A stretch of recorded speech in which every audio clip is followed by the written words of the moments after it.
جمعہ کے دن کو جمعہ اس لیے کہا جاتا ہے کہ یہ مسلمانوں کے اجتماع کا دن ہے۔ آسمان اور زمین اور ساری کائنات جو اللہ تعالیٰ نے 6 دنوں میں پیدا فرمائی، ان میں سے آخری دن جمعہ کا ہی ہے جس میں اس پیدائش کا کام مکمل ہوا۔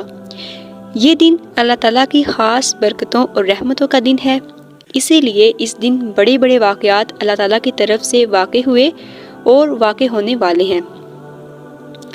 اس دن کی انہی خصوصیات کی وجہ سے اہم اور شاندار اجتماعی نماز کے لیے جمعہ کا دن مقرر کیا گیا ہے۔ اس دن کی عظمت کا اندازہ اس بات سے بھی لگایا جا سکتا ہے کہ اس کے نام سے قرآن پاک میں ایک پوری سورہ ہے جس میں اس دن کے احکام اور مسائل بیان کیے گئے ہیں۔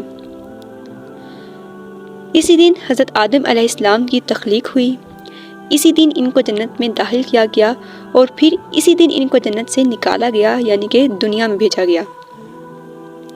قیامت بھی جمعہ کے دن ہی قائم ہوگی۔ جمعہ کے دن میں ایک ایسی گھڑی ہے کہ اس پر بندہ مومن جو دعا کرے وہ قبول ہوتی ہے۔ نبی پاک صلی اللہ علیہ وسلم نے فرمایا کہ جمعہ کے دن مجھ پر کثرت سے درود پڑھا کرو۔ اسی طرح حدیث کے الفاظ ہیں کہ سب سے بہتر دن جس پر آفتاب طلوع ہوتا ہے وہ جمعہ کا دن ہے۔ جمعہ ہفتے کے تمام دنوں کا سردار ہے اور سب دنوں سے افضل دن ہے۔